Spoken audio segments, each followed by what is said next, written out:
record on this computer. So, Ken, here we are again. We were just talking about your experience of being a poet. I know, take two. We were talking a bit about your experience of being a poet and kind of how that intersects with David Whyte's work. And you were talking about the challenges of owning the fact that you're a poet. And just for everyone who might just be joining us for this video, I am Sarah-Nell Walsh, a professional coach, former practicing attorney, and founder of Wayfinders. And I'm here with my dear friend, Ken Eversgood, who is a pastor, a author, a poet, a leadership coach. I mean, he wears all the hats, including dad and husband. And we are here talking about David Whyte's concept of conversational leadership. And so you want to kick this off with maybe one of your poems or maybe one of David's poems? You know, I'll do one of David's, and it was the first poem I heard recited at Invitas by David, and it really captures the spirit of conversational leadership. It's called Start Close In. Start close in. Don't take the second step or the third. Start with the first thing, close in. The step you don't want to take. Start with the ground you know, the pale ground beneath your feet, your own way of entering the conversation. Start with your own question. Give up on other people's questions. Don't let them smother something simple. Start right now. Start right now. Take one small step you can call your own. Don't follow another's heroics. Be humble and focused. Start close in. Don't mistake that other for your own. Start close in. Don't take the second step or the third. Start with the first thing, close in, the step you don't want to take. You know, that really reminded me of Breanne Brown when she says, if you think you don't like someone, get closer. Are really hard to dislike up close. Yeah. The closer you get, the more likely you are to be able to find that seed of connection, right? That's really what that was evoking for me as I was listening to that, with the whole idea of like start close in. Like, don't start from back here and then move closer, but actually start close in so that you have no choice but to like and find connection with the person you're speaking with. I actually think there's a lot of connection between his work and Breanne Brown's work. He uses a beautiful term called robust vulnerability. That's one of the foundations of conversational leadership that he teaches. But I like that sense of robust vulnerability, right? That there's a strength to it, a power to it. But the reason that we don't start close in like that, he would say, is if I actually show up, if I practice robust vulnerability and I show up, then I can be touched, I can be seen. And if I can be touched and seen, then I can be heard. Right. And so rather than actually start close in, we get busy with all the gazillion other things that we're doing, but we're not really there. Yeah. I was talking with one of my clients about having a mindset of abundance and how you want to do things without the expectation that anyone's going to do something in return. Because if you do things without the expectation they're going to do something in return, then that is true generosity. Whereas if you do things and you expect that someone's going to do something in return, even just send a thank you note, then that's actually transactional, that you are doing something in expectation of something else. And she said to me, Sarah-Nell, there's a lot of safety in being transactional. Yes. I thought there was just so much wisdom there in her just immediate reaction to me. And so I said to her, how can then we be relational in a transactional world? Mm-hmm. Right? And I think that's what he's trying to get to the heart of here, right? How can we be relational in a transactional world?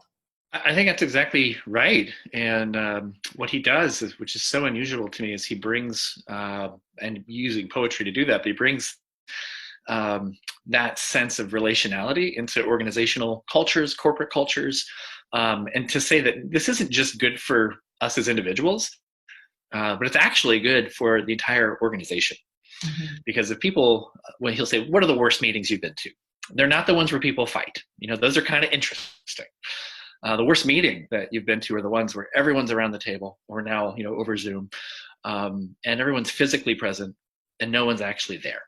Yeah. And if we don't have the courage to have, the real conversation in the room, and attend to what's happening, we're going to miss a lot of opportunities, both individually, but, as an organization. Mm-hmm. Before I invite you to share another poem, I want to invite all our viewers to share this on Facebook.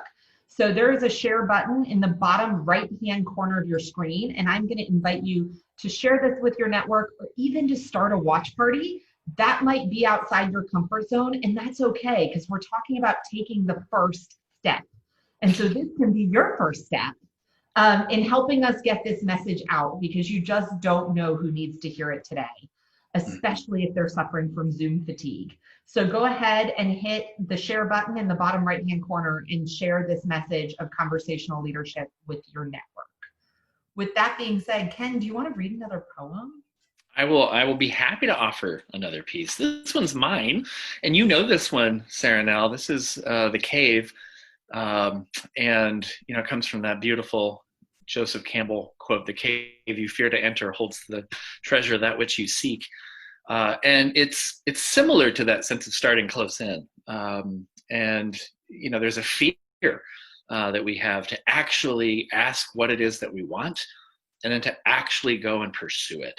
And yet, it is in that fear, it is in that step. That's where life, right, really, really is. So this is called The Cave.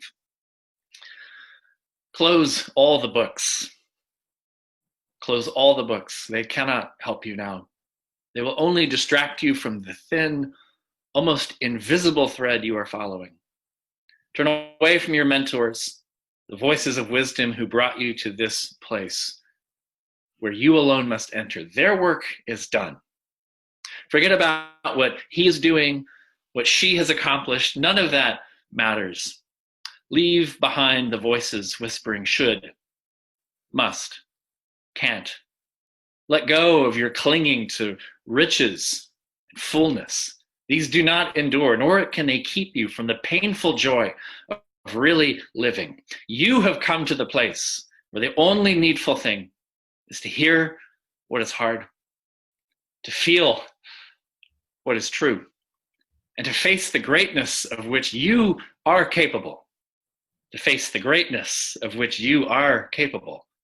You have come to the cave you fear to enter, that holds the treasure you have searched for all your days, the treasure of your deep self. The only price is your life. The only price is your life. Go now. I think we've all had those experiences. For me, leaving the practice of law after 15 years to pursue this crazy dream of becoming a coach,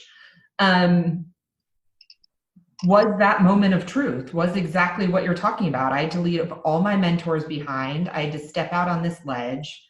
Everyone thought I was crazy, right? Leave behind a career I'd spent literally my entire life building in pursuit of this new thing. And it was without a doubt the scariest thing I've ever done, and totally worth it, right? And the I would say the cost wasn't my life, the reward was. Yeah. Right? And that line, your life, it's really your life as you know it. Right. Oh no, totally. It's a death, it's a grieving process. Yes. And you have to be really ready to let that go. Or else you'll swim in what ifs, right? We've all been there. Yeah. Okay.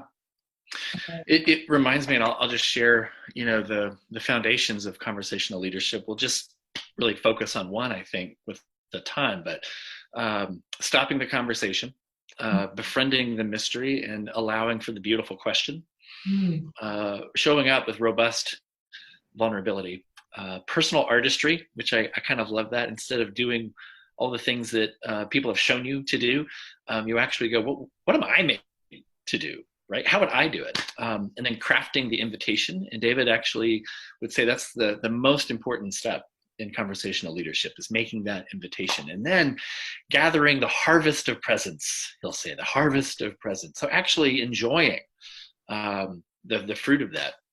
But I think for me, I mean, the most important of those steps for me personally is what you just shared. It's stopping the conversation.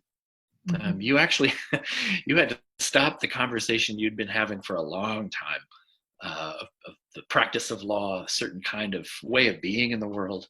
And when I remember him teaching stopping the conversation, and that for me was shook up a lot of things in me, because he would teach, what are the conversations that you've been having all the time, and they're tired and they're old. They're the conversations you have at the office where you know exactly what the other person's going to say, and they're kind of fun because you're sort of whining, right? And they're also keeping you though from actually doing what it is that you would love. They keep us hemmed in, and so even though they exhaust us, they keep us safe, in that space. And what you did by stopping that conversation, it just opened up so much for you. And I think that you can do it in a much more micro way. So I'm working with a client right now who has a great phrase, which is it's hip to be Eeyore, which is the idea that at work right now, it's kind of hip or cool to be like dissatisfied with your job, at least in the world. Like it's hip to be like, oh, woe is me. We work so hard. Our clients are never satisfied. Like it's this real kind of wah. And everyone is engaging, to your point, in the same tired conversation all the time. And so one of our challenges in our work together is, how do you identify the thrivers? How do you identify the people in your institution who aren't having those conversations, right? How do you identify the people who are living outside of that? And then how do you surround yourself by them? Yeah, right? Absolutely. Yeah. And so that's like a micro way of stopping the conversation. You're like, I'm not engaging in this hip to be Eeyore shit anymore. I'm done with that conversation. And I think sometimes the interesting thing, and you probably felt this with your larger one, is are we ready to stop? Sometimes, and we were talking about this earlier, the known is and what is familiar, there's safety in it, right? And so to stop the conversation, one of the reasons we don't is then we step into an unknown, and we're not even quite sure, even in a small micro way, there's a fear, and just at least identifying that fear helps. Yeah, and in this organization, there's a lot of camaraderie built around this conversation. Like it's almost the starting conversation for everyone, right? It's like, how Eeyore are you? And so to step outside of that, it's like, well, will I fit into the corporate culture anymore if I'm no longer Eeyore? Yeah. And there's a sense of solidarity, right? And we're all suffering together. And so to have the person to step out of that and actually be satisfied or content, or it's a great act of rebellion. I agree. Right. It's been very interesting in the coaching to kind of see how that is playing out. And it is an act of rebellion. I think you're right. And very courageous, even though it sounds like, why wouldn't you do that? Yeah, right? But there is great pressure. And I love one of David's phrases. He says, and sometimes we have to get really good and sick of ourselves before we're ready to step into that new way of being. Right. That's like in coach training at Hudson when they said the purpose of the doldrums is to make you so sick of yourself that you can't help but change. Exactly. Yeah. That resonates. Yeah, and I think of my favorite map in Hudson is actually not only what do we need to learn, to move forward, but what do we need to unlearn, right? Because there's so many ways of being, so many voices that we have inside, whether they were given to us by well-meaning but misguided parents or friends or cultures. We have stories inside of us that we need to let go of, right, and unlearn. And that's that stopping action. And so how does he recommend, or what would the conversational leadership method be for stopping these conversations? Yeah, that's a great question. I would say, so there's a lot of silence in his work. There's a lot of presence. Really, I mean, the beautiful question underneath, I think all of his work is, what is it that I want? What do I want?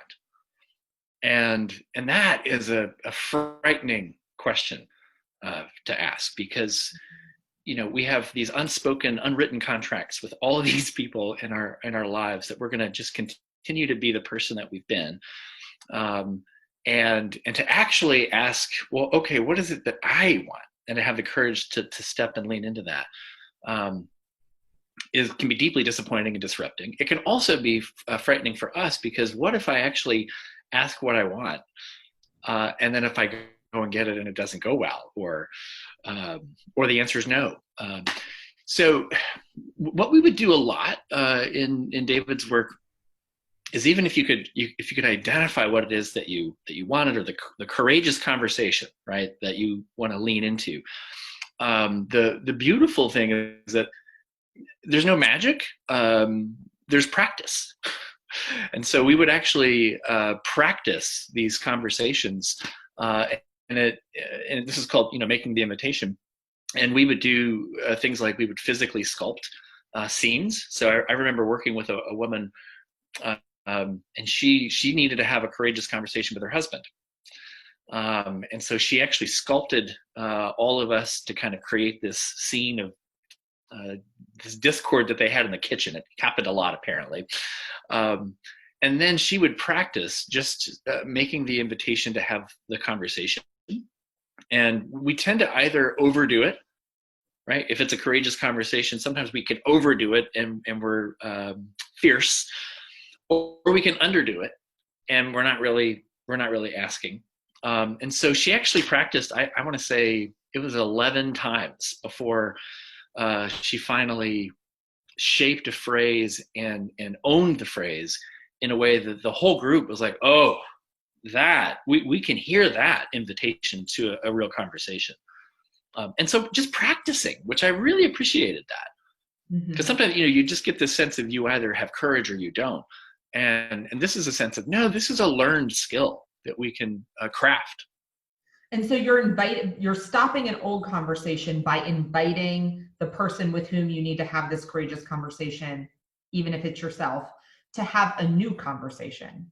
Absolutely. And to, I'll say a word about the foundations, his foundation, or his understanding of reality itself is conversational. There are at least 3 conversations happening all the time, he thinks. There's the conversation that, like, you and I are having, right? So there's what's happening between us. But then there's also the conversation that each of us has with the world around us. So there is an actual world that has weight. And I think all of us are feeling that right now with COVID-19, right? It has fundamentally altered how all of us are living and moving and being. And that's the world. There's nothing little, that individuals can do, but we have to take that into account. But then, most interesting, there's the conversation that each of us is having with ourselves. And all of these 3 conversations are happening all of the time. And so to shift in one, has impacts and ripples in all of these others. So yes, to stop an old conversation, it invites the possibility for something new, to happen. But then we do that together, right? We're going to enter or walk into that together, even if, like, if I make an invitation to you and the answer is no, which sometimes it is. We had that happen. That's your warrior archetype, right? Thank you. Yeah. But then everything shifts and changes, and we start doing something new. that's we had the fear of the unknown, but as you've experienced in your shift, there's also the fun, right? The joy of something new unfolding and happening. Yeah. I think the other thing that I love about that process is that it took other people.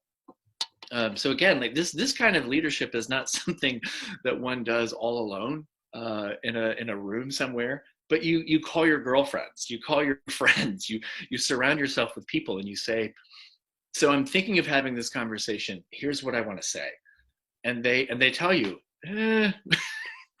that did not land that well for me, and you go, "Oh, thank you," right? I mean, you need the help of the tribe, basically.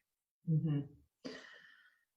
I know this is like totally a non sequitur, but it's on my mind, so I'm going to bring it up anyway. It's really reminding me of the reading I did today for my Richard Rohr daily meditation about Trinitarian principles and how with one subject, there can't be love. There have to be two subjects.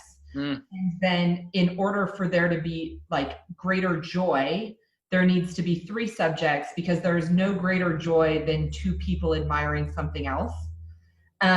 And so this whole idea that the Trinity, right, is that there are three subjects that are kind of magnifying the joy of being alive. And he said there's no greater example than two new parents looking at a newborn baby, right? Like the exponential joy that happens when you have two subjects, looking upon the same beloved.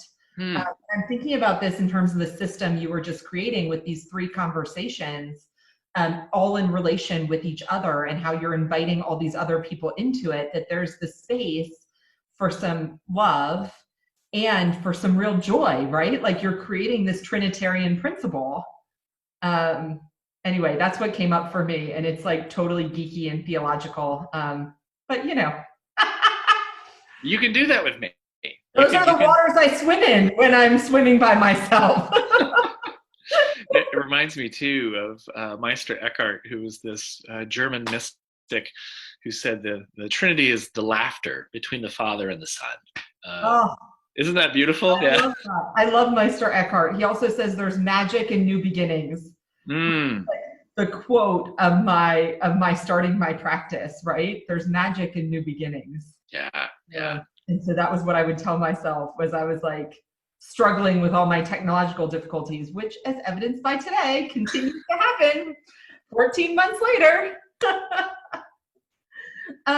So how can we embark on this daunting task of changing or stopping the conversation, both stopping the conversation we're having and issuing this invitation to a new conversation? Yeah, I think it takes at least two things. It takes spending a lot of time with oneself to actually and actually ask that incredibly courageous question: what is it that's calling me? What is it that I'm deeply pursued, that I want to deeply pursue, right? Even if no one else understands it. The ad thing would say, "What do you seek?" Yeah. And what is it that's, sometimes people even have this sense of being captured by something. So it's not even self-driven as much as it is, we feel like we're being swept up into it. And to do that regardless of all of the other voices, both externally around us, but also internally. And so I think there is an incredibly important, it's incredibly important to spend time alone, to spend time in nature, to clear the space to begin to listen for some of that. But then I also would say, not just to plug you, but it's really great to have a guide. It's really great to have someone like a coach, because you would think that we know ourselves very, very well, but David would say the most mysterious conversation that we have is not even with the other or with the world, but it's the conversation we have with ourselves. Because there's this strange creature inside of us that's unfolding and changing and shifting. And sometimes we can only have a sense of what that is when we sift through those layers in the presence of someone like you, who has the ability to witness what they're seeing and hearing, right? And then somehow when you oversee me, something happening in me, I go, oh, I didn't even know that was there, right? Until it's witnessed by someone. Yeah. I think that that there's such power in just the bearing witness. And I think that that's a lot of what people seek in marriage is like, I want someone to witness my life, right? My cousin said when he toasted his wife at his wedding that he had always wanted his own fan club. And that now he had one. It had one member, right? Which was his wife. Which hopefully that fan club is still going strong. You know, marriage is hard, people, especially during COVID. Yeah. But you know, I think that just the fact of having a witness in and of itself, whether it's a coach or whether it's a loved one that you share space with in your home, can open up so much within us if we allow them to have these courageous, if we invite them to have these courageous conversations with us. So what do you want to leave us with another poem? Do you want to leave us with a question? What are you feeling? Yeah, you know, I think I'd leave you with one of my favorite questions from David, which is, what's the step that you would take that would lead you into a way of being that's half a shade braver? What's the step that you would take today, tomorrow, that would lead you into a space that would require or call you to be half a shade braver? And I love that phrase, half a shade braver, because, you know, we don't move from our frightened, guarded selves into these courageous, big-hearted people who show up overnight. It happens bit by bit by bit. And just taking that one small step, right, to be half a shade braver, that's all it takes. Yeah. And you backslide. Yes. I mean, I think a lot of us have taken a few steps back during COVID, right? Like some of us are not showing up every day as our best selves because it's hard. Life is hard right now. Yes. And so that half a shade, right? All you have to be is half a shade braver than you were today. Not really half a shade braver than you've ever been, but just half a shade braver than you were today. Oh, it's so true. I did my doctoral work with this guy, Dan Ariely, who's a behavioral economist. And there's actually something called the what the hell effect. And it's a quirk of our brains, but let's say like I'm on a diet. Let's imagine that. And not the COVID diet that I've been on, but like a real diet. And I've been doing great, right? Monday, Tuesday, Wednesday. Then Thursday, I in the morning accidentally eat a donut. You know, just pops into my mouth. I don't know how it happens. Then rather than just go, well, that wasn't my best choice, we often go, what the hell, right? The whole day is, you know, is messed up, or the whole month, right? Like we make one mistake, you know, and then we just shelve the whole thing. And this would be to say, observe it, right? Notice that about yourself, and then have compassion, and then get back into the way you want to be. Yeah, I love that. Well, thank you so much, for your patience with my technical difficulties yet again with this Zoom Facebook thing, and B, for all your wisdom that you shared with us today. I know I'm taking a lot away from this conversation, and I know that everyone who watches it will too. So you are a gift, Ken, and I am so lucky to have you in my life. So to everyone out there in Wayfinders world, I hope that you are having a good Cinco de Mayo. I am celebrating with you in absentia. I got my margarita here, and I hope that you are all celebrating this Taco Tuesday, Cinco de Mayo day with your families here in COVID world. So I look forward to seeing everyone again, Facebook at 5 tomorrow. Take care, Ken. I'll talk to you on Friday. Conversation. I know, I can't wait. Take care. All right. Bye.